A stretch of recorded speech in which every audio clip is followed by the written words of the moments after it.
Jangan lupa subscribe di YouTube channel Metro TV News dan juga nyalakan notifikasinya.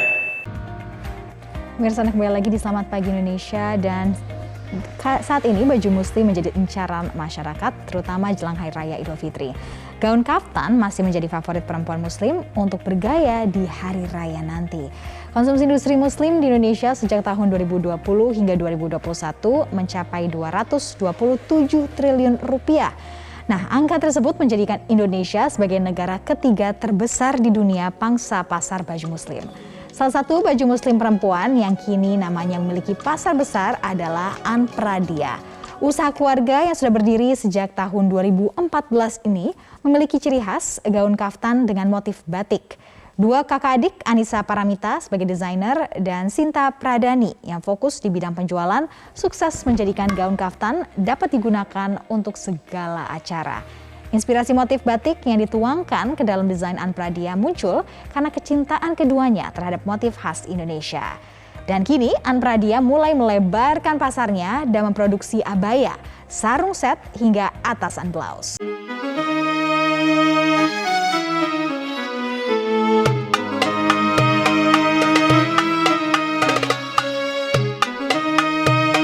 Lebih lanjut lagi pemirsa, sudah ada rekan kita Gema Arida yang berada langsung dari butik Anpradia. Selamat pagi Gema. Waduh Gema sepertinya lagi lihat-lihat baju. Ini jelang Hari Raya udah siap-siap nih. Coba saya panggil dulu ya pemirsa. Gema, selamat pagi. Halo Gema. Waduh ini kamu udah lihat-lihat baju. Selamat pagi Sarah, saya sampai nggak konsen loh karena sudah fokus untuk belanja di hari Lebaran ini Sarah. Oh iya, makanya Gema tadi kamu lagi serius banget, fokus banget. Silakan nih, gimana Gema? Baju muslim ini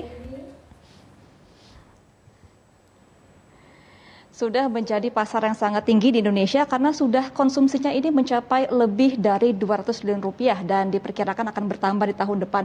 Nah, kita juga melihat bahwa kaftan masih menjadi favorit incaran perempuan Indonesia ketika akan melaksanakan Hari Raya. Dan untuk mengetahui ini, inspirasi dari desain kaftan berbatik, bermotif batik ini, kita sudah bersama dengan pemilik dari butik Anpradia. Ini ada Mbak Sinta dan juga Mbak Mita. Halo, selamat pagi Mbak Sinta dan juga Mbak Mita. Ini indah-indah sekali ya kaftannya, karena kan saya selalu melihat kaftan tuh warnanya polos ya Mbak. Ini ada batiknya. Ini seperti apa sih inspirasi ketika Anpradia diciptakan pada awalnya ini? Jadi sebenarnya itu pada tahun 2014 tuh Mbak, kan emang lagi ngetren banget kaftan.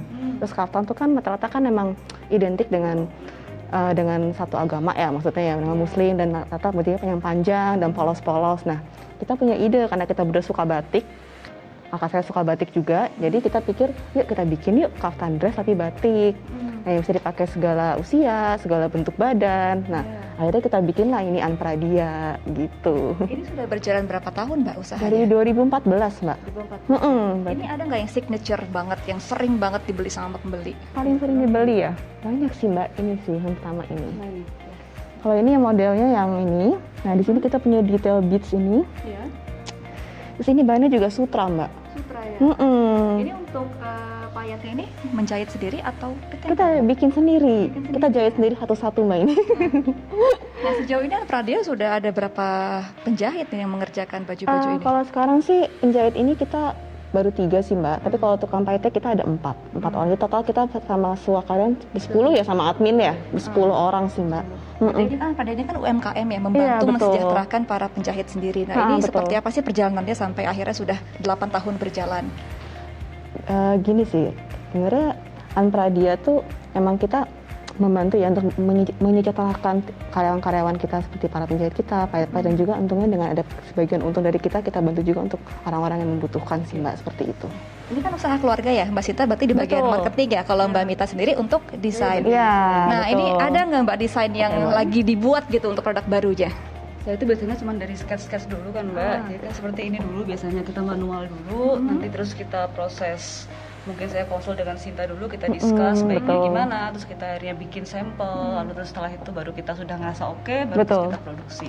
Berarti memang desainnya manual dari kertas dulu ya. Betul. Dia semua yang gambar dia Mbak. Jadi dia desain Kita sama berusaha emang ini sih sedetail mungkin. Kita kan kepengen supaya customernya itu puas saat terima barang. Jadi kita berusaha dari yang bagian dari kecil lah, kayak fungsi misalnya untuk lebaran. Ada kantong supaya praktis untuk misalnya daily pun kita bisa pakai. betul, betul. Barang-barang seperti itu kita bisa dipakai kalau saat sedang proses proses desain itu sendiri. Untuk satu produk biasanya berapa lama tuh Mbak prosesnya?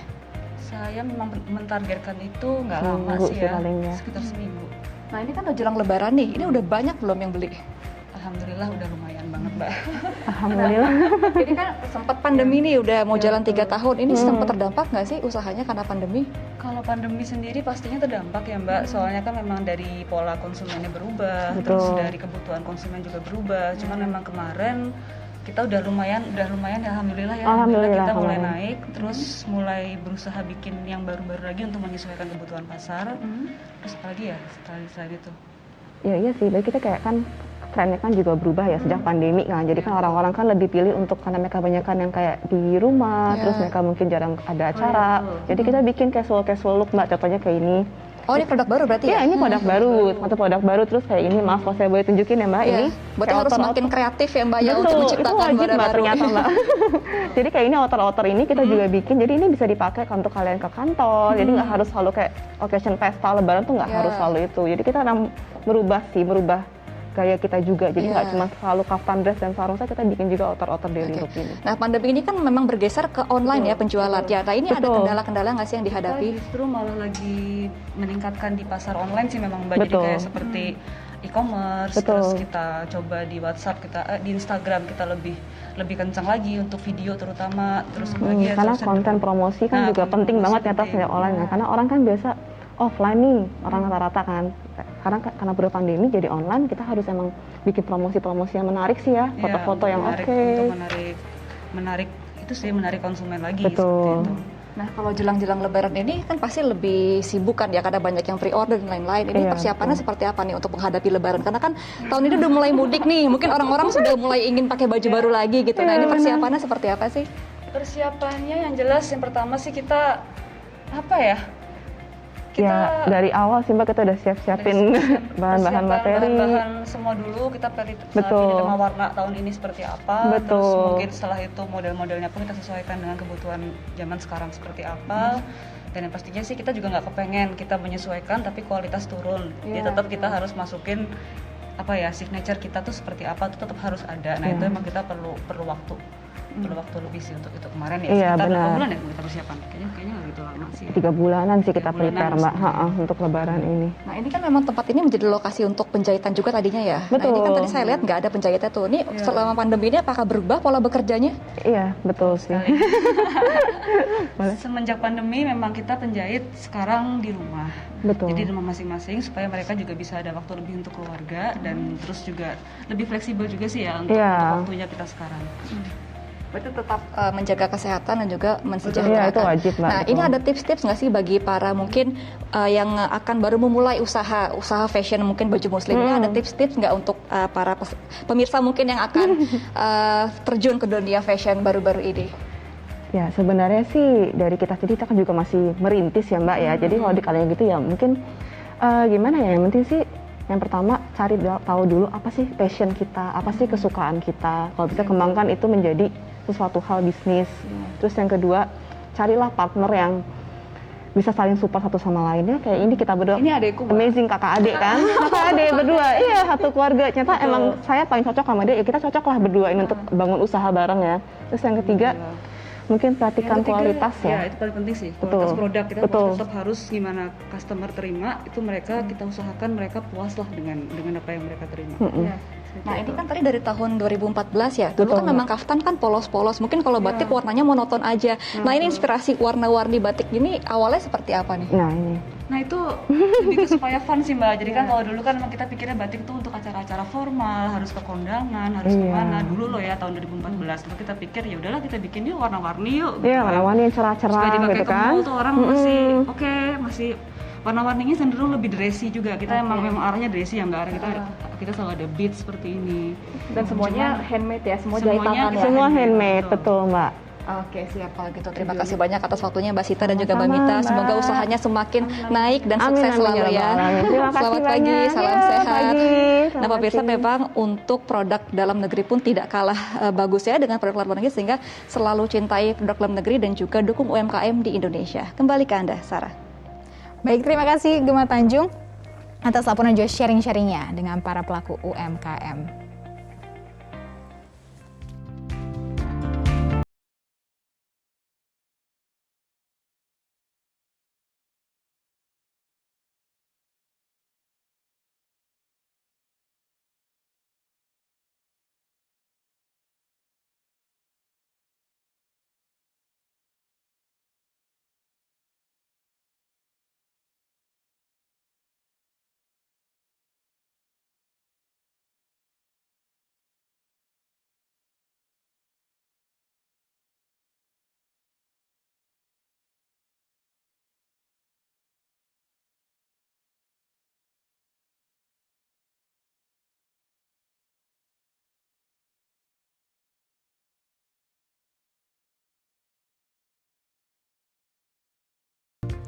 Pemirsa, seperti dikatakan oleh pemilik usaha Anradia tadi, usaha mikro kecil dan menengah sangat terdampak dari pandemi yang mendera Indonesia dalam 2 tahun terakhir.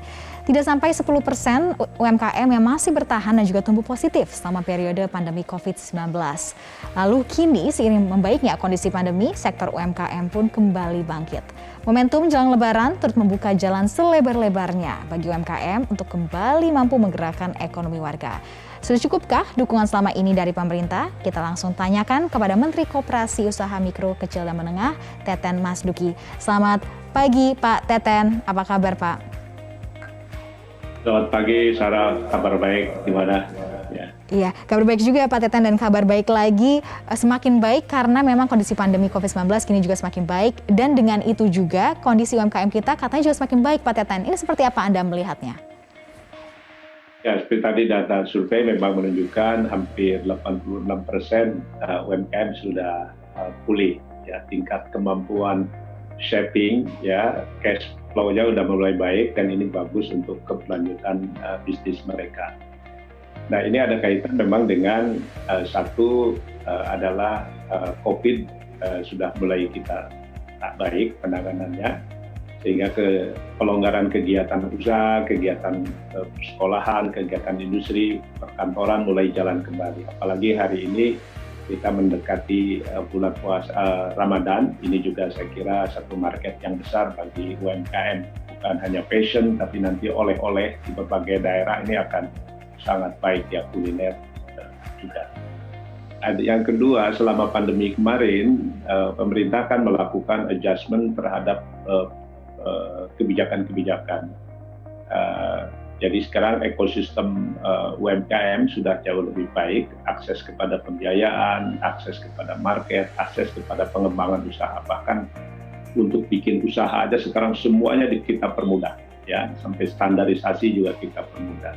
Selama pandemi kita juga memberikan program perlindungan, mulai dari program restrukturisasi pinjaman karena banyak UMKM yang mengalami kesulitan membayar cicilan bunga bank, dan yang kedua juga kita memberikan hibah untuk yang usaha mikro yang unbankable.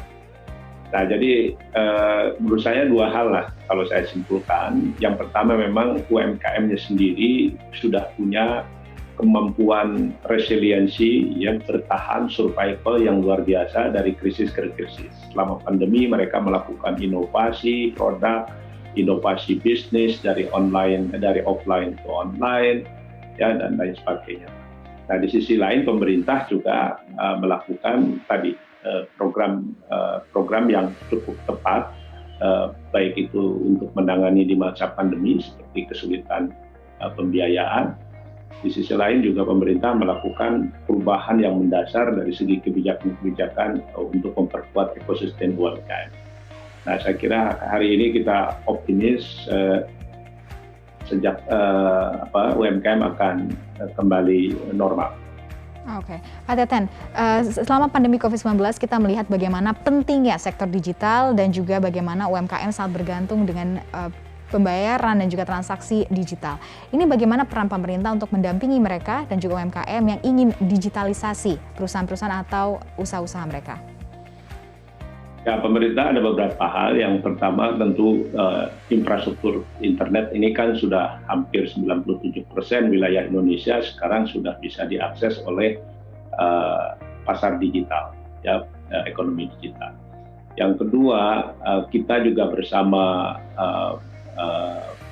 para pelaku aplikasi digital, ya e-commerce, juga melakukan pendampingan di berbagai daerah untuk mereka siap onboarding di platform digital. Jadi mulai dari kurasi produk sampai bagaimana strategi marketing di online. Nah, saat ini dari target kita 30 juta UMKM onboarding di platform digital juga sudah terhubung sekitar 18 juta. Jadi 19 juta, maaf. Jadi tinggal 11 juta lagi dalam 2 tahun terakhir dan kami targetkan ini pasti tercapai. Selain penjualan di e-commerce, saya kira digitalisasi juga dipercepat oleh kebijakan pengadaan barang dan jasa di pemerintah yang sekarang juga semua lewat digital.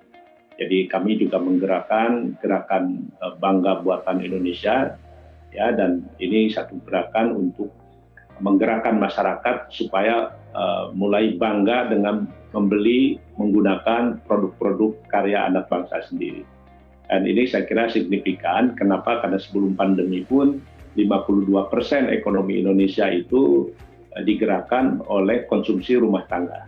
Nah, kalau sekarang pemerintah digerakkan 40% belanja APBN, sekarang itu sekitar 400 sampai 500 triliun harus membeli produk UMKM.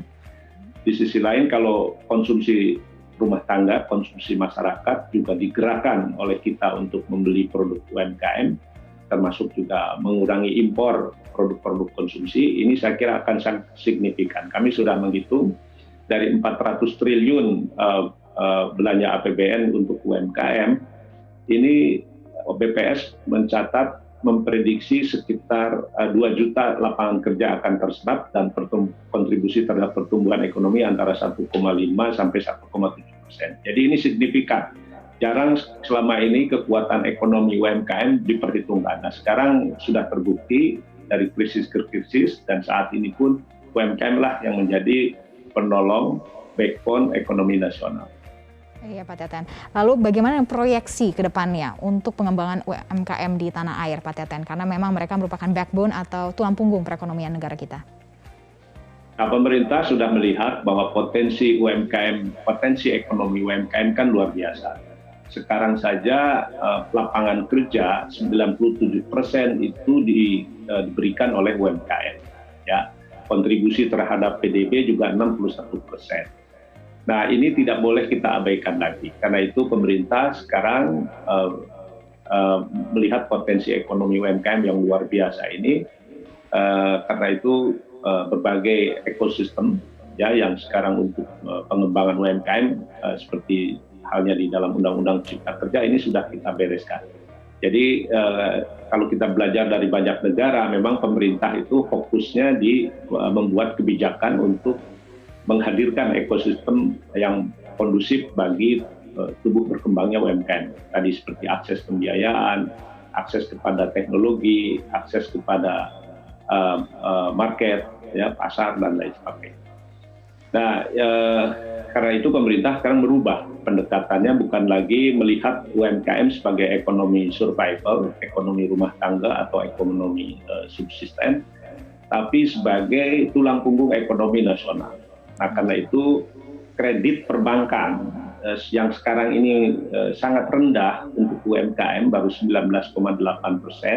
Nah, kita akan tingkatkan secara gradual itu 30% pada tahun 2024. Jadi bayangkan saja sekarang misalnya UMKM hanya menyerap 20% lah kredit perbankan, tapi berhasil menyediakan 97% lapangan kerja di Indonesia.